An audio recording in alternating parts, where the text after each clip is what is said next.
안녕하세요. 낭독 산책의 탐합니다. 오늘 제가 들고 온 책은 인생 따위 엿이나 먹어라. 제목이 조금 도발적이긴 한데요. 마루야마 겐지의 책입니다. 이 책은 바다 출판사에서 2013년 10월에 초판 1쇄가 발행이 됐습니다. 작가 마루야마 겐지를 먼저 좀 소개해 드릴게요. 1943년 나가노현 이야마시에서 태어났습니다. 1964년부터 도쿄의 한 무역회사에서 근무하다가 1966년에 여름의 흐름으로 문학계 신인상을 받았습니다. 이 작품으로 아쿠타가와상을 받기도 했습니다. 1968년에 나가노현 아즈미노로 이주를 했고 이후 문단과 선을 긋고 집필 활동에만 매진하고 있습니다. 목차를 소개해드리겠습니다. 자, 1장 부모를 버려라. 그래야 어른이다.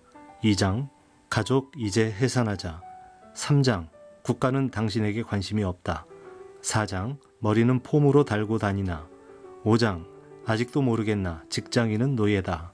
6장 신 따위 개나 줘라. 7장 언제까지 멍청하게 앉아만 있을 건가. 8장 애절한 사랑 따위 가짠다. 9장 청춘, 인생은 멋대로 살아도 좋은 것이다. 10장 동물로 태어났지만 인간으로 죽어라. 자, 그럼 본문을 소개해 드리겠습니다. 애당초 이 나라에 나란 존재가 이런 형태로 있다는 것을 어떻게 생각하는가? 지극히 불합리하고 지극히 부조리하다고 생각지 않는가? 요컨대 우리 인생은 외부로부터 강요된 어처구니 없는 조건에 안주할 수밖에 없는 실로 악랄한 것이다. 그러니 사실은 이런 나는 내가 아니야 하고 고함을 지르고 반발하면서 고스란히 내던져 버려도 이상하지 않을 웃기는 처지인 것이다. 방에 틀어박혀 자기 속으로 침잠할 수밖에 없는 비참함을 겪지 않기 위해서라도 생의 원점에 대해 생각해 볼 필요가 있다. 늦어도 상관없다. 생각하지 않는 것보다 낫다. 무엇보다 이 골치 아프기 짝이 없는 절대 기뻐할 수만은 없는 목숨을 이어받은 것은 오로지 부모 때문이다. 그들 탓에 이런 신세가 되었다는 당연하면서도 엄연한 사실을 절대 외면해서는 안 된다. 부모가 있기에 나도 있다는 발상은 국가가 있기에 국민도 있다는 말도 안 되는 논리와 직결되는 최대 악이다. 나아가 개인의 자유를 말살하는 맹독이다. 그건 개인의 자유라는 최대의 존엄성에 크나큰 손상을 입히고 악랄하고 뻔뻔한 사회와 전통, 국가, 종교, 학교에 의해 세뇌된 생각일 뿐이다. 이 세상이 비극과 참극으로 얼룩져 있다는 엄연한 사실을 모를 리 없다. 부모 자신이 다소나마 행복을 누렸다면 그건 그저 우연이다. 그 행복이 평생 계속되리라는 것은 어리석은 자의 전형적인 착각에 불과하다. 이런 세계에서 인간처럼 복잡하고 섬세한 생물이 존재할 수 있는 기간은 그리 길지 않다.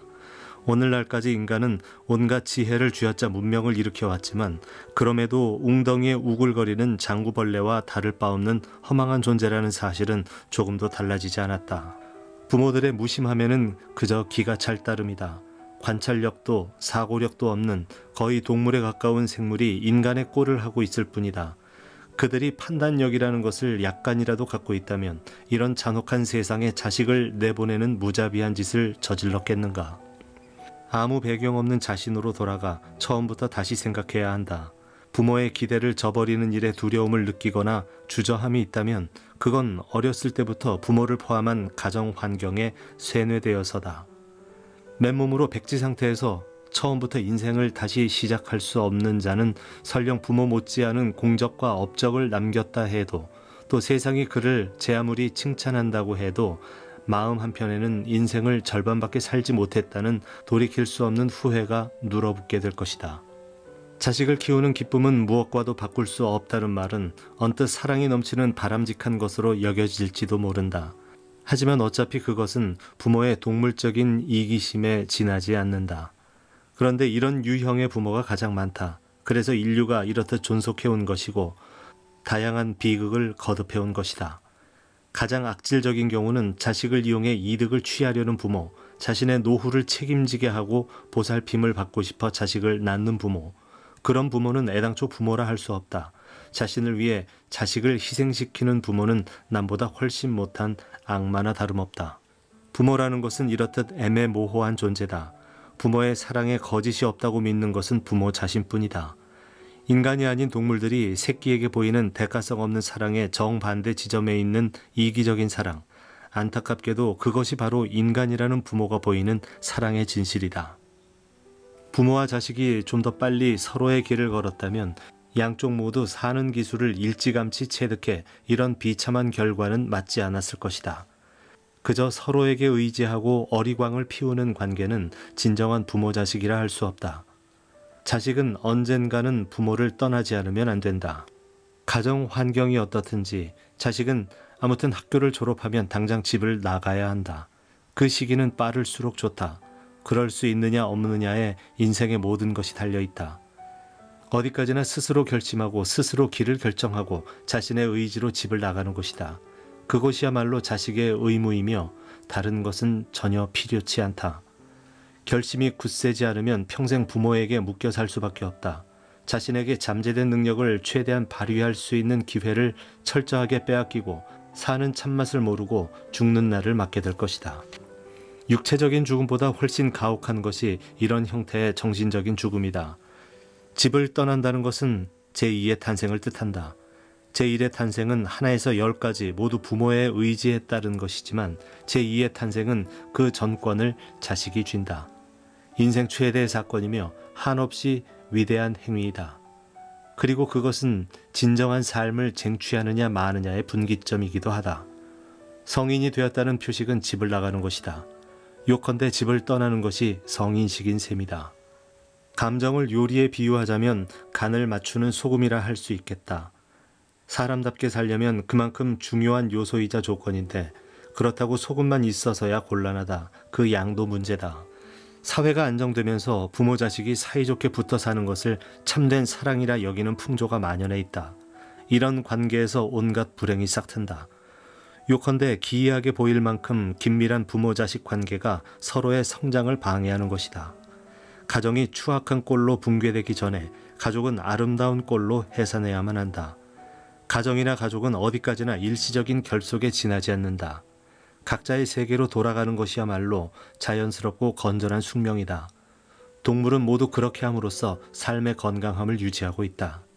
인간이 되고 못 되고는 부모와 집에서 얼마나 빨리 벗어나느냐에 달려있다.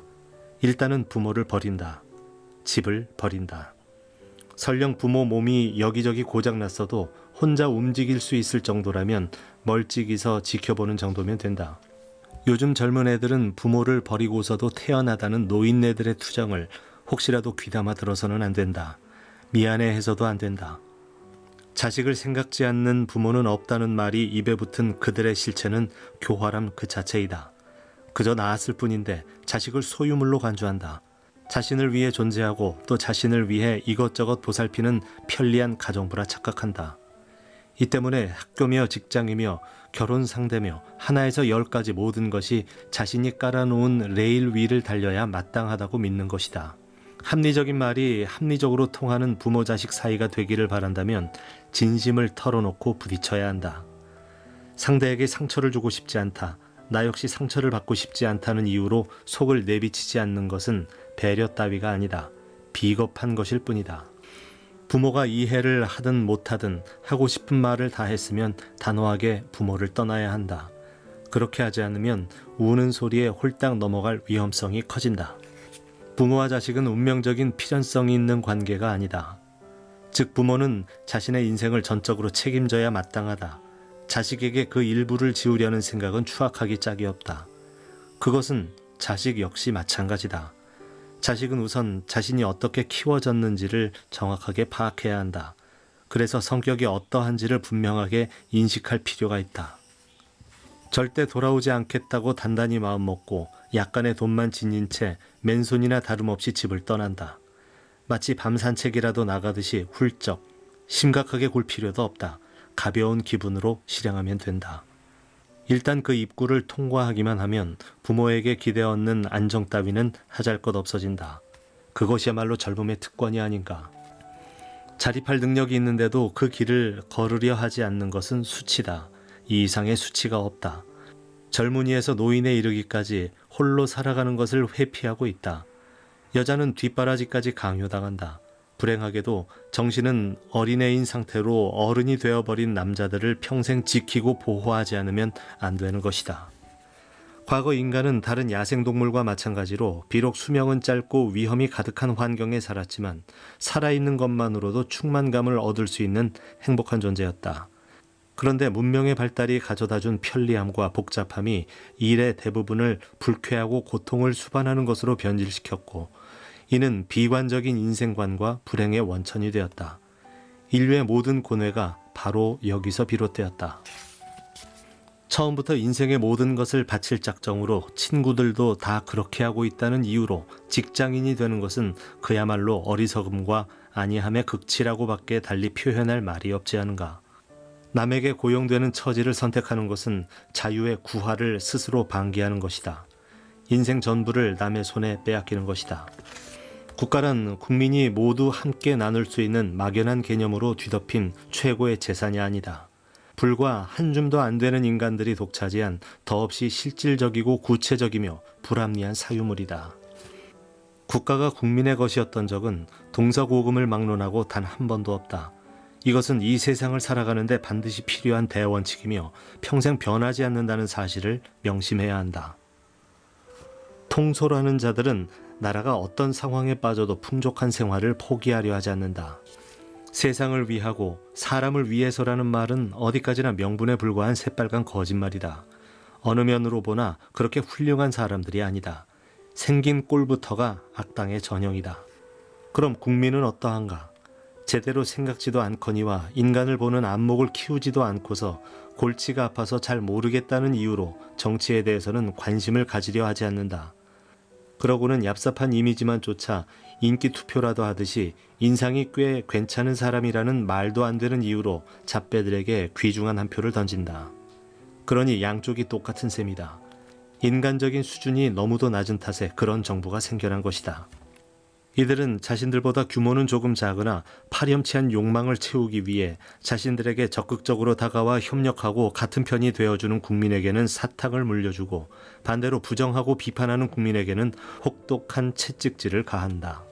국민을 배신한 사건이 발각되었을 때 그런 인간일 줄 몰랐다거나 속았을 뿐이라는 유의 흔히 듣는 변명은 통하지 않는다. 선택된 자나 선택한 자나 국가를 배신하는 악행을 저지른 것이다. 두 부류를 똑같이 부정하고 철저하게 거부하고 최대의 적이라 간주해야 한다. 그들은 국민이 폭동을 일으키지 않을 만한 범위 안에서 국민에게 봉사하거나 봉사하는 척한다. 절대 그 이상은 넘어서지 않는다. 애당초 국가를 전적으로 책임지고 국가를 위해 전심전력을 다할 고매한 정신과 능력의 소유자는 없다. 아주 먼 옛날부터 그랬다.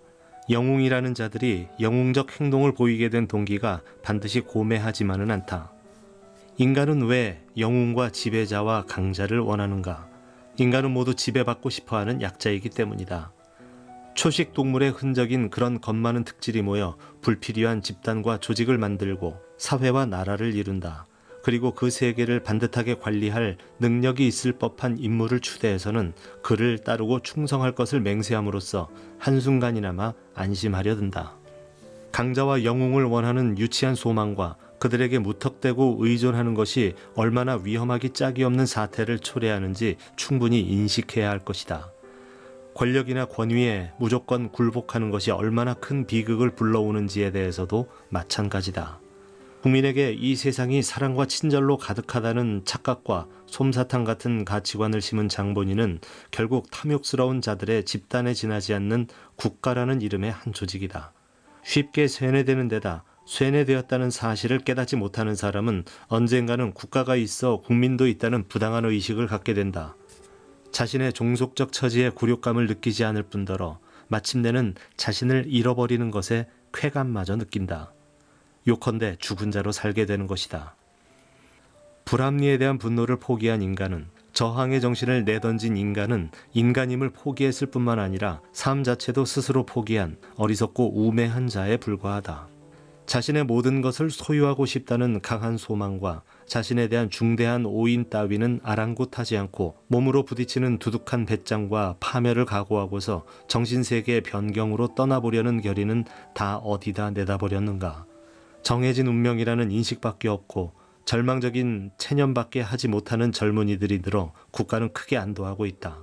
왜냐하면 더 바랄 나위 없는 국민이 되어주었기 때문이다. 절대 반란을 일으키지 않는 모범적인 노예가 되어주었기 때문이다. 요컨대 국가가 바라는 대로 된 것이다.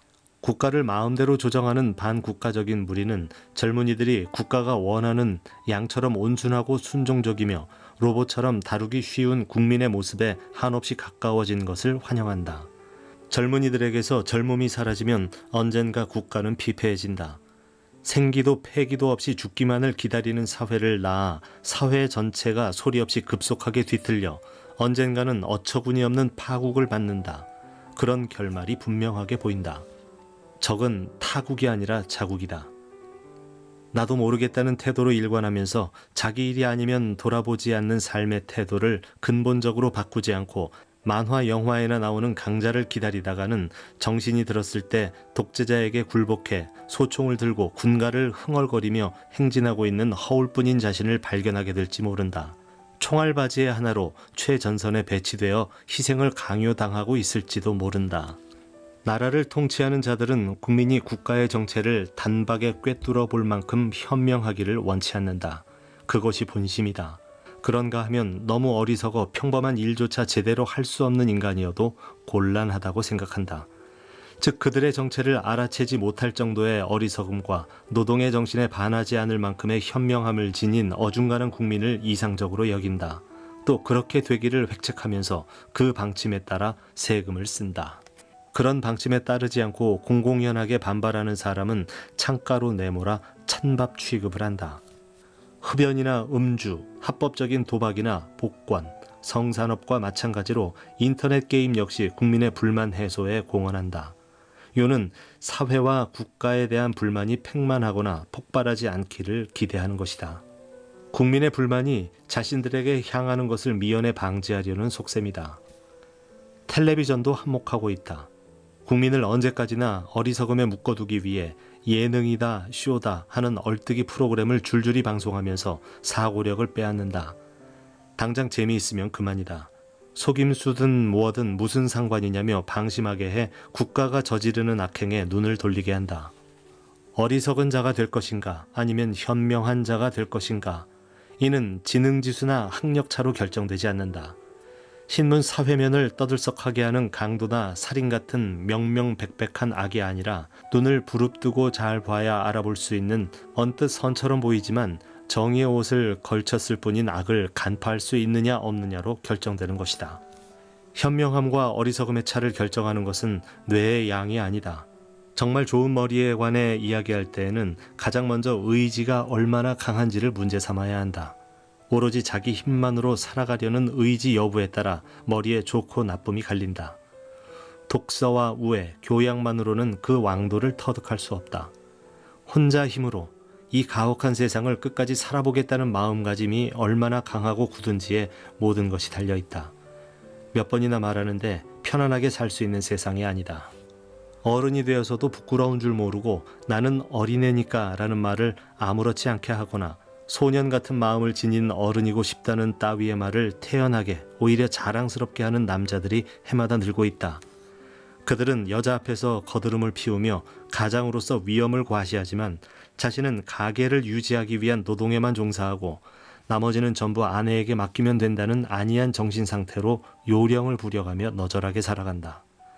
그런 주제에 천진하고 순수한가 하면 절대 그렇지도 않다.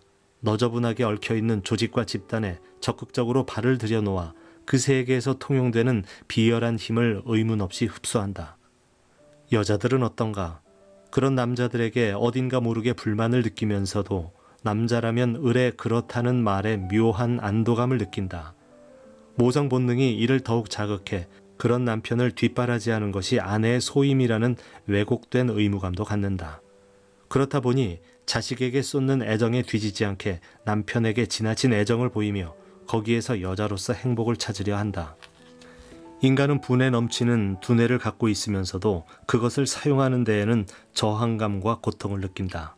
반면 본능을 관장하는 서로 물어뜯고 죽이는 것도 서슴지 않는 파충류와 별 차이가 없는 가장 원초적이며 밑바닥에 있는 뇌 부위에 의지하려는 관성은 몹시 강하다. 나약한 인간이 강하게 살려 할 때 의지할 수 있는 것은 사고력밖에 없다. 즉 이성이야말로 최고의 무기다. 나아가 인간으로 사는 기쁨도 거기에 있다. 이성의 길을 걷는 순간 인생은 빛나기 시작한다. 자립이 무엇인지를 이해하고 더불어 인간이 무엇인지도 이해하게 된다. 뇌를 사용하지 않고 사는 자는 뇌를 악용하는 자에게 이용만 당하는 우매한 자가 된다. 평소 뇌를 사용하는 습관을 잘 들여놓지 않으면 사고 회로가 유아기 상태에 머문다.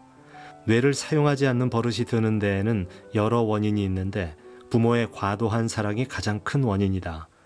부모의 지극한 사랑 때문에 생각할 기회를 빼앗긴 채 성장한 젊은이는 결국 타율적인 삶에서 벗어나지 못하고 의지할 부모가 없어진 후에는 부모를 대신할 타자를 찾아 아무에게나 매달리려 한다. 결국 그 유아적인 면을 간파한 악랄한 무리의 밥이 되어 있는 것을 다 털리고 만다.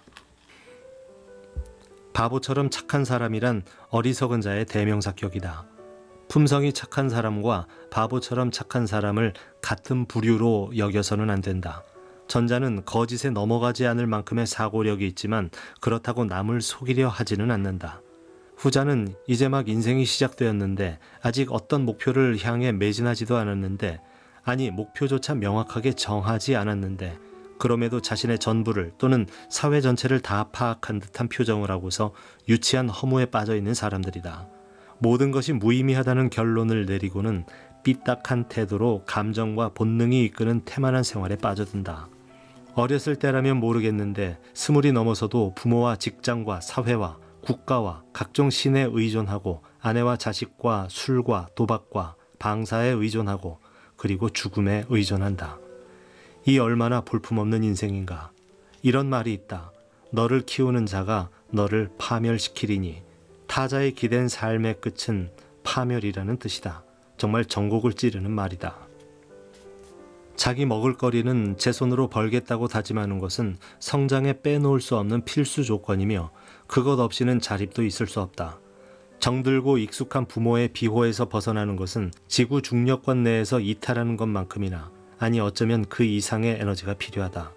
부모의 강한 인력에 붙잡힌 채 언제까지고 거기에서 탈출하지 못한 상태에서는 아무리 지적이고 고상한 말을 구사해본들 어차피 알맹이 없는 허식에 불과한 불평일 뿐이다. 그 인생이 먹구름 속으로 가라앉는 것은 시간 문제다.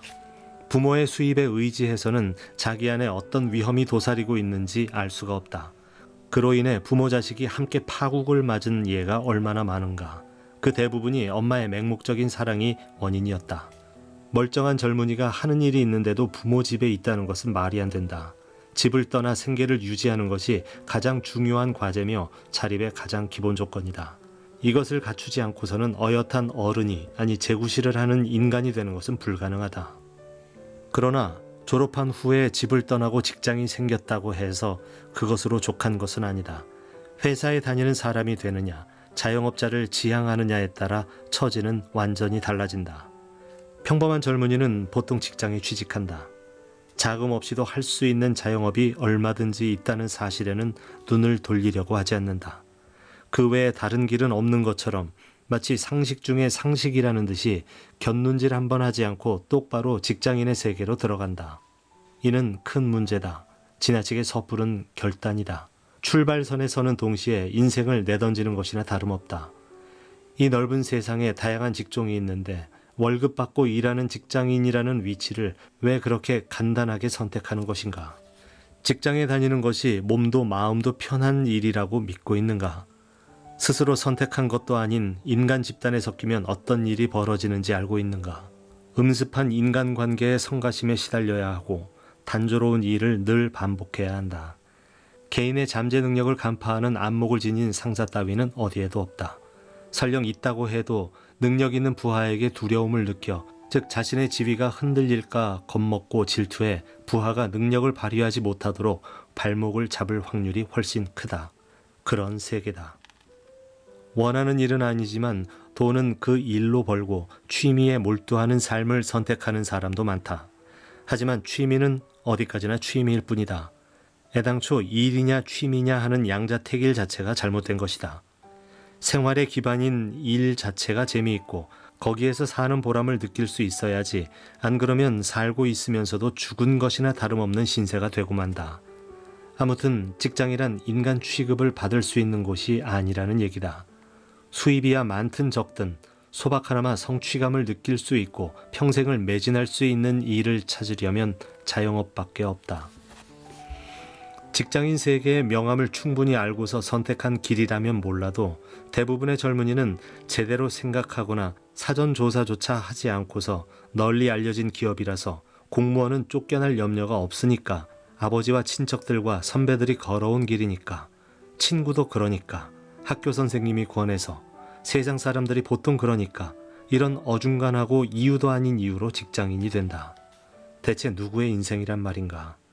아직 시작도 안 한 전투인데 백기를 흔들어도 좋은 것인가? 노동자라는 호칭에 속아서는 안 된다. 그 실질적인 처지는 바로 노예다.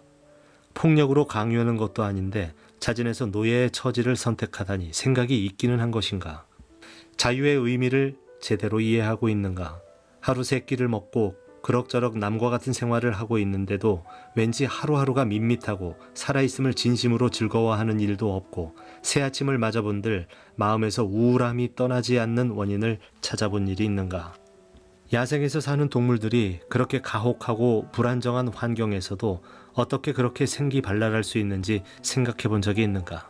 그들은 태어난 순간부터 죽음이 찾아오는 순간까지 끊임없이 위험에 노출돼 있지만 수많은 위험과 정면으로 맞서는 데에서 오는 충만감으로 삶을 이어간다. 긴장으로 점철된 하루하루를 즐기는 것이 몸에 배어 비록 수명은 인간보다 훨씬 짧아도 삶의 충만감은 인간과 비교할 수 없다. 이런 충만감이야말로 이 세상을 사는 자로서 누려야 마땅한 진정한 행복이라는 것을 온 몸과 오감으로 확신하고 있는 것이다. 정년 퇴직할 시기가 다가오면 혹사당하고 이용당하고 믿는 도끼에 발등만 찍힌 세월이었다는 자각이 깊어지지만 이미 때는 늦었다. 살수록 인생이란 재미없고 기대한 만큼은 아니었다고 실망하면서 행복이 멀어짐을 절감한다. 무엇이 옳은지 판단하기 어려워지고 강한 자를 우러르며 우습기 짝이 없는 영웅을 은근히 기다리면서 출퇴근 전철 안에서 죽은 사람과 같은 얼굴을 하고 있다. 인생의 절정기는 학교 축제 때뿐이었음을 절감하게 되는 이유는 바로 자유를 스스로 내던졌기 때문이다. 그러다 자신이 과연 어떤 인간이었는지조차 알 수 없게 된 시점에 정년의 날을 맞는다. 송별회의 애초로운 여운과 여생을 헤쳐나가기에는 턱없이 부족한 퇴직금과 허접한 꽃다발을 안고 직장 밖으로 쫓겨났을 때 내일부터 할 일이 없는 공허함을 자유로 착각하고 책임의 중압감에서 벗어난 편안함을 자유로 잘못 알고 마음속에서 부글부글 끓어오르는 어떤 감정이야말로 오랜 세월 바라왔던 심경이 틀림없다고 믿으면서 제2의 인생이 시작된 것을 자축하며 자신도 모르게 탄성을 내지른다. 그러나 그 기쁨은 기껏해야 반년 정도밖에 지속되지 않는다. 이것저것 취미 생활을 해보지만 어느 것이나 허망하고 하는 일이 없다는 처지가 몹시 비참하게 느껴지고 사회에서 쓸모없는 존재라 낙인 찍힌 듯한 소외감에 시달린다. 신이 인간을 창조한 것이 아니라 인간이 신을 만들어냈다. 인간의 나약함과 교활함에서 신이라는 환상이 태어난 것이다. 그렇게 쉽게 도와줄 만한, 부탁하면 곧바로 구원해 줄 만한 인간은 어디에도 존재하지 않는다. 곤란한 일이 생기면 누가 어떻게 해주겠지 하는 근거 없는 기대감에 사로잡힌 젊은이들. 어른이 된 그들은 아무리 기다려도 도움의 손길을 뻗어주는 이가 나타나지 않는 것에 초조해하면서도 스스로 일어설 생각은 하지 못한다. 그러고는 종교가 뿌려대는 속이 뻔히 보이는 독에 손을 댄다. 기적의 전설을 두른 환영의 존재를 실존한다고 우기고 그럴 법한 설교와 함께 잠시 위로를 줄 뿐인 이상한 집단에 발을 들여놓는다. 간단하게 말해서 신자는 모두 사람의 나약함을 노리고 가만히 앉아서 한탕하려는 악당들에게 속아 넘어간 것이다. 유난히 태도가 거만한 그들은 불안과 죄에 떠는 인간을 무한한 사랑으로 구해줄 유일무이한 절대자가 천상의 어딘가에 있다고 자신만만하게 말한다. 그럴듯한 표정을 짓고서 이렇게 하면 고난에서 벗어날 수 있다, 저렇게 하면 천국에 갈 수 있다는 따위의 거짓말을 쭉 늘어놓으면서 이 집단에 속해 깊이 관여할수록 현세의 미망에서 해방될 수 있다고 설파한다. 턱없이 불건전하고 벌을 받아 마땅한 교단의 지도자를 자칭하는 불안당들은 세상 사람들을 미혹하고 달콤한 말로 속여 자기를 방기하도록 쥐락펴락하는 것만큼 손쉬운 일은 없다고 확신한다. 그뿐이 아니다. 인간은 오히려 적극적으로 속고 싶어 한다는 확고한 철학도 갖고 있다. 그러나 조금만 냉정하게 관찰하면 종교의 실체를 아주 간단하게 꿰뚫어 볼 수 있다. 신자들에게 기부나 보시, 봉사 등의 명목으로 돈을 거두어 들이는 구조인지 아닌지만 보면 사기 행각인지 아닌지 저절로 판명될 것이다. 한마디로 종교단체는 호박을 덩굴째 끌어모으면서 배를 불리고 있다. 속이는 쪽은 교조와 간부들이고 속는 쪽은 신자들이라는 도식이 모든 종교에 해당된다. 그러니 제대로 된 종교 따위는 존재하지 않는 것이다. 모든 종교는 선이라는 옷을 두른 악이며 원래 자유로워야 할 개인을 속박하는 컬트다. 종교는 사람이 사람다워지는 것을 방해하는 커다란 장벽 가운데 하나다. 종교가 내비치는 것은 절대 새벽빛이 아니다. 신비를 가장한 황혼의 빛이다. 그쪽에는 인간성을 짓뭉개는 깜깜한 어둠이 기다리고 있을 뿐이다. 온 마음을 다해 기도를 하면 할수록 인간에게 가장 중요한 자립정신이 깎여나간다. 무엇보다 신의 영원한 침묵이 애당초 그런 거창한 자는 존재하지 않는다는 증거다. 정상적인 인간으로 돌아가고 싶다면 어떻게든 그 기괴한 세계에서 탈출해야 한다. 마음과 정신과 혼을 갈고 닦는 데 필요한 것은 오직 자신의 분투뿐이다. 그 밖의 길은 없다. 그 길에서 벗어나는 즉시 혼을 팔아 넘기는 쪽으로 기운다. 불안과 주저와 고뇌야말로 살아있다는 증거다. 영험하다는 장소를 기웃거려 봐야, 또 그곳에서 머물며 장시간 명상에 잠겨 봐야 갑자기 정신력이 강해지는 것도 아니고 사그라지던 생기가 되살아나는 것도 무거운 질병에서 해방될 수 있는 것도 아니다. 절대 아니다. 그럴 시간이 있다면 자신의 생활 자체를 재점검해야 한다. 자기 신뢰의 습관을 터득함으로써 얻을 수 있는 가장 큰 수확은 전생에 걸친 목적을 가질 수 있다는 것이다. 살아가는 자기만의 목적을 구체적으로 갖고 있고 그 목적을 향해 하루하루 매진하면서 충만감을 느끼느냐 아니냐는 독립한 인간이 되었는지 아닌지를 판단하는 중요한 기준이다. 가장 인간다운 삶이란 개인의 자유가 보장되고 존엄성이 지켜지는 삶이라고 여기는 자에게 종교 못지않게 위험한 상대가 국가다. 국가란 그만큼 위험한 존재다. 애당초 국가란 누구의 것인가? 국가는 과연 국민의 것인가? 대부분의 사람은 그 나라에 속해 있다는 불분명한 의식 하나만으로 자신은 당당한 국민의 한 사람이라고 믿는다. 그렇게 믿고 있을 뿐이다. 국가가 국민이었던 적은 단 한 번도 없다. 이 불행한 상황은 후대에도 그대로 이어질 것이다. 그 어떤 국가도 국가란 이름이 붙어있는 나라는 하나같이 실은 국민의 것이 아니다. 독재 국가는 물론 이상적인 민주주의 국가 역시 불특정 다수가 아니라 특정 소수의 것이다. 한 줌이나 될까 말까 한 인간들의 소유물이다. 마음먹고 조사하면 누구든 금방 알 수 있고 추상적이고 허황된 말로 사람들을 미혹해온 국가라는 기구가 몇 안 되는 소수에 의해 지배되고 좌지우지되고 그 소수의 노골적인 이해타산을 축으로 움직여지고 있다는 사실에 경악할 것이다. 나라를 실제로 주무르는 자들은 넘치는 자금을 악용해 목전의 욕망에 허우적거리는 정치가와 관료들을 최대한 이용한다. 관료와 정치가들 뿐만 아니라 학자와 매스컴, 문화인, 연예인, 평론가 등 많든 적든 사회에 영향을 미치는 인종에게 온갖 명목으로 돈을 뿌려 여론을 안정시키고 자신들에게 유리한 형태로 국가를 유지한다. 사회적으로 지위가 높은 자들은 물론이고 그냥 그럴 법해 보이는 자에게도 바로 굽실거리는 권위와 권력에 약하기 짝이 없는 사람들을 조정하는 것은 국가를 손아귀 위에 쥐고 있는 자들에게는 실로 손쉬운 일이다. 약간의 당근과 채찍만 있으면 된다. 사대주의는 자기가 없음에서 비롯된 것이다. 또 자기를 갖지 않으려 함에서 비롯되는 것이다. 그래야 편히 살 수 있다는 이유로 자신의 권리를 버리고 추종의 길을 택한 자는 인간이기보다 곤충에 가깝다.